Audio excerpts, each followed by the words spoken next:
الف لام میم، یہ حکمت کی بھری ہوئی کتاب کی آیتیں ہیں، نیکوکاروں کے لیے ہدایت اور رحمت، جو نماز کی پابندی کرتے اور زکوٰۃ دیتے اور آخرت کا یقین رکھتے ہیں، یہی اپنے پروردگار کی طرف سے ہدایت پر ہیں اور یہی نجات پانے والے ہیں۔ اور لوگوں میں بعض ایسا ہے جو بیہودہ حکایتیں خریدتا ہے تاکہ لوگوں کو بے سمجھے خدا کے رستے سے گمراہ کرے اور اس سے استہزاء کرے، یہی لوگ ہیں جن کو ذلیل کرنے والا عذاب ہوگا۔ اور جب اس کو ہماری آیتیں سنائی جاتی ہیں تو اکڑ کر منہ پھیر لیتا ہے، گویا ان کو سنا ہی نہیں، جیسے ان کے کانوں میں ثقل ہے، تو اس کو درد دینے والے عذاب کی خوشخبری سنا دو۔ جو لوگ ایمان لائے اور نیک کام کرتے رہے ان کے لیے نعمت کے باغ ہیں، ہمیشہ ان میں رہیں گے۔ خدا کا وعدہ سچا ہے اور وہ غالب حکمت والا ہے۔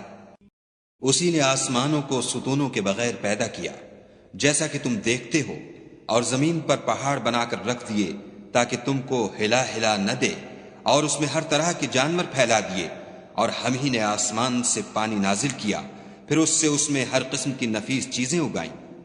یہ تو خدا کی پیدائش ہے، تو مجھے دکھاؤ کہ خدا کے سوا جو لوگ ہیں انہوں نے کیا پیدا کیا ہے۔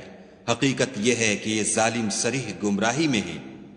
اور ہم نے لقمان کو دانائی بخشی کہ خدا کا شکر کرو، اور جو شخص شکر کرتا ہے تو اپنے ہی فائدے کے لیے شکر کرتا ہے، اور جو ناشکری کرتا ہے تو خدا بھی بے پرواہ اور سزاوار حمد و ثنا ہے۔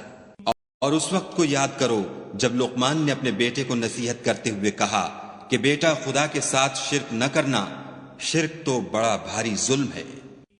اور ہم نے انسان کو، جسے اس کی ماں تکلیف پر تکلیف سہ کر پیٹ میں اٹھائے رکھتی ہے، پھر اس کو دودھ پلاتی ہے، اور آخر کار 2 برس میں اس کا دودھ چھڑانا ہوتا ہے، اپنے نیز اس کے ماں باپ کے بارے میں تاکید کی ہے کہ میرا بھی شکر کرتا رہے، اور اپنے ماں باپ کا بھی کہ تم کو میری ہی طرف لوٹ کر آنا ہے۔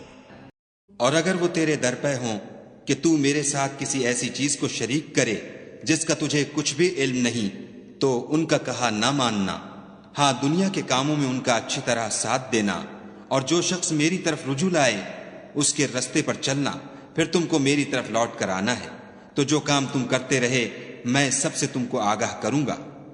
لقمان نے یہ بھی کہا کہ بیٹا، اگر کوئی عمل بالفرض رائی کے دانے کے برابر بھی چھوٹا ہو، اور ہو بھی کسی پتھر کے اندر یا آسمانوں میں مخفی ہو یا زمین میں، خدا اس کو قیامت کے دن لاموجود کرے گا۔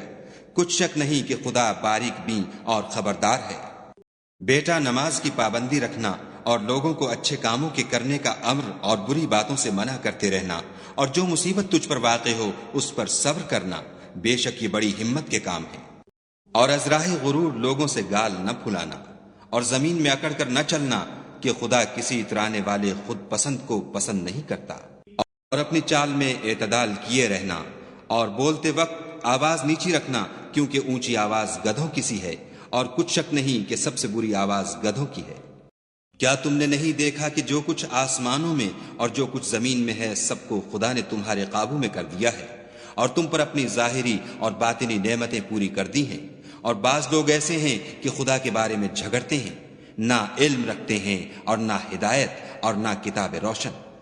اور جب ان سے کہا جاتا ہے کہ جو کتاب خدا نے نازل فرمائی ہے اس کی پیروی کرو، تو کہتے ہیں کہ ہم تو اسی کی پیروی کریں گے جس پر اپنے باپ دادا کو پایا، بھلا اگرچہ شیطان ان کو دوزخ کے عذاب کی طرف بلاتا ہو تب بھی۔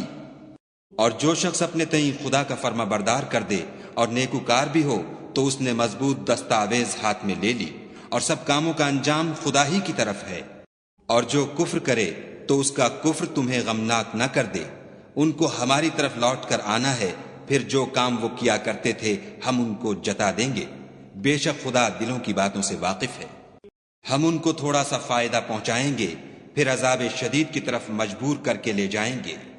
اور اگر تم ان سے پوچھو کہ آسمانوں اور زمین کو کس نے پیدا کیا، تو بول اٹھیں گے کہ خدا نے۔ کہہ دو کہ خدا کا شکر ہے، لیکن ان میں اکثر سمجھ نہیں رکھتے۔ جو کچھ آسمانوں اور زمین میں ہے سب خدا ہی کا ہے، بے شک خدا بے پرواہ اور سزاوار حمد و ثنا ہے۔ اور اگر یوں ہو کہ زمین میں جتنے درخت ہیں سب کے سب قلم ہوں، اور سمندر کا تمام پانی سیاہی ہو، اور اس کے بعد 7 سمندر اور سیاہی ہو جائیں، تو خدا کی باتیں یعنی اس کی صفتیں ختم نہ ہوں، بے شک خدا غالب حکمت والا ہے۔ خدا کو تمہارا پیدا کرنا اور جلا اٹھانا ایک شخص کے پیدا کرنے اور جلا اٹھانے کی طرح ہے۔ بے شک خدا سننے والا دیکھنے والا ہے۔ کیا تم نے نہیں دیکھا کہ خدا ہی رات کو دن میں داخل کرتا ہے اور وہی دن کو رات میں داخل کرتا ہے، اور اسی نے سورج اور چاند کو تمہارے زیر فرمان کر رکھا ہے، ہر ایک ایک وقت مقرر تک چل رہا ہے، اور یہ کہ خدا تمہارے سب اعمال سے خبردار ہے۔ یہ اس لیے کہ خدا کی ذات برحق ہے، اور جن کو یہ لوگ خدا کے سوا پکارتے ہیں وہ لغو ہیں، اور یہ کہ خدا ہی عالی رتبہ اور گرامی قدر ہے۔ کیا تم نے نہیں دیکھا کہ خدا ہی کی مہربانی سے کشتیاں دریا میں چلتی ہیں تاکہ وہ تم کو اپنی کچھ نشانیاں دکھائے؟ بے شک اس میں ہر صبر کرنے والے اور شکر کرنے والے کے لیے نشانیاں ہیں۔ اور جب ان پر دریا کی لہریں سائبانوں کی طرح چھا جاتی ہیں تو خدا کو پکارنے اور خالص اس کی عبادت کرنے لگتے ہیں، پھر جب وہ ان کو نجات دے کر خشکی پر پہنچا دیتا ہے تو بعض ہی انصاف پر قائم رہتے ہیں، اور ہماری نشانیوں سے وہی انکار کرتے ہیں جو عہد شکن اور ناشکرے ہیں۔ لوگوں اپنے پروردگار سے ڈرو اور اس دن کا خوف کرو کہ نہ تو باپ اپنے بیٹے کے کچھ کام آئے اور نہ بیٹا باپ کے کچھ کام آ سکے۔ بے شک خدا کا وعدہ سچا ہے، بس دنیا کی زندگی تم کو دھوکے میں نہ ڈال دے، اور نہ فریب دینے والا شیطان تمہیں خدا کے بارے میں کسی طرح کا فریب دے۔ خدا ہی کو قیامت کا علم ہے، اور وہی مے برساتا ہے، اور وہی حاملہ کے پیٹ کی چیزوں کو جانتا ہے کہ نر ہے یا مادہ، اور کوئی شخص نہیں جانتا کہ وہ کل کیا کام کرے گا، اور کوئی متنفس نہیں جانتا کہ کس سرزمین میں اسے موت آئے گی۔ بے شک خدا ہی جاننے والا اور خبردار ہے۔